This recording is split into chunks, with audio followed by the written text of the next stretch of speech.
Import library mengaktifkan fungsi-fungsi penting seperti baca data dan hitung angka. Itu yang kedua, mengambil dataset. Di sini saya menggunakan dataset cuaca dan pasar tahun 1090 sampai 2020. Selanjutnya adalah ambil data cuaca DF-head atau menampilkan 5 data pertama untuk melihat struktur dan isi dataset. Selanjutnya adalah kolerasi antar variabel. Kita visualisasikan korelasi antar fitur cuaca, melihat seberapa kuat hubungan antara suhu, tekanan, kelembaban, dan kecepatan angin. Selanjutnya adalah reprocessing data.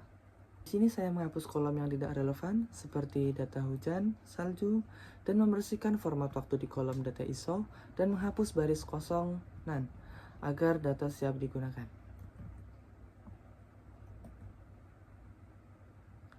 Selanjutnya adalah memilih fitur. Kita pilih 4 fitur utama yang akan kita prediksi, yaitu suhu, kelembaban, tekanan, dan kecepatan angin. Selanjutnya adalah normalisasi data. Data dinormalisasikan agar berada dalam skala 0 sampai 1, lalu kita ubah datanya menjadi format deret waktu 24 jam. Selanjutnya adalah data training dan testing. Data dibagi menjadi 2 bagian, 80% untuk pelatihan dan 20% untuk pengujian. Training model terdiri dari 3 lapis yang bertingkat. Untuk menangkap pola deret waktu, diakhiri dengan dense layer untuk memprediksi 4 output model dikompilasi dengan optimizer Adam dan fungsi loss find. Di sini kita bisa lihat 3 lapisan itu terdiri 128, 64, dan 32 unit. Selanjutnya adalah early stooping. Mode dilatih dengan maksimal 50 epochs dengan basis 64, digunakan early stopping untuk menghentikan pelatihan otomatis jika tidak ada perbaikan dalam 5 epoch. Bisa kita lihat, selama proses training, nilai loss dan fall loss terus menurun menunjukkan bahwa model belajar dengan baik. Pada epoch ke-22, model mencapai fall loss sekitar 0,022. Validasi loss, grafik ini menunjukkan penurunan nilai loss selama training. Jika trend loss dan fall loss menurun stabil, artinya model belajar dengan baik dan tidak overfitting. Bisa kita lihat, gambar ini menunjukkan grafik loss selama proses pelatihan model. Garis biru menunjukkan loss pada data training, sedangkan garis oranye menunjukkan loss pada data validasi. Selanjutnya adalah evaluasi model. Hasil prediksi dan data aktual diubah kembali ke skala aslinya, inverse transform. Model dievaluasi menggunakan MI, MAPE, RMSE, dan R2. Hasil evaluasi model menunjukkan kinerja yang baik dengan MAI sebesar 1,8, MAPE di bawah 10%, dan R2 sebesar 0,85. Di bagian ini dilakukan evaluasi per fitur, suhu, tekanan, kelembaban, dan kecepatan angin.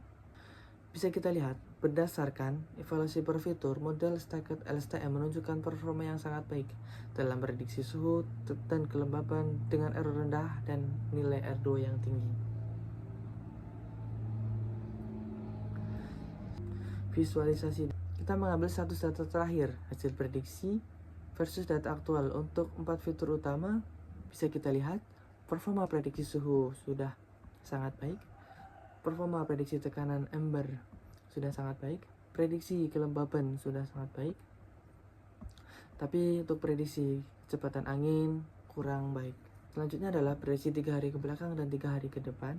Untuk mengambil data cuaca terakhir dari hasil pengujian X-Test-1 menggunakan model untuk memprediksi 72 jam ke depan secara berurutan. Hasil prediksi dikembalikan ke skala aslinya, inverse transform.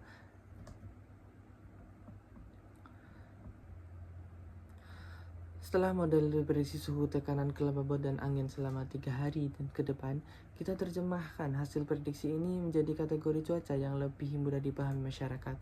Menggunakan bobot khusus pada setiap fitur, kita hitung skor cuaca untuk tiap jam, lalu diklasifikasikan sebagai hujan, cerah, dan panas.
Selanjutnya kita rangkum hasilnya menjadi rata-rata per hari dan cuaca dominan dari tanggal 5 hingga 10 Januari 2020.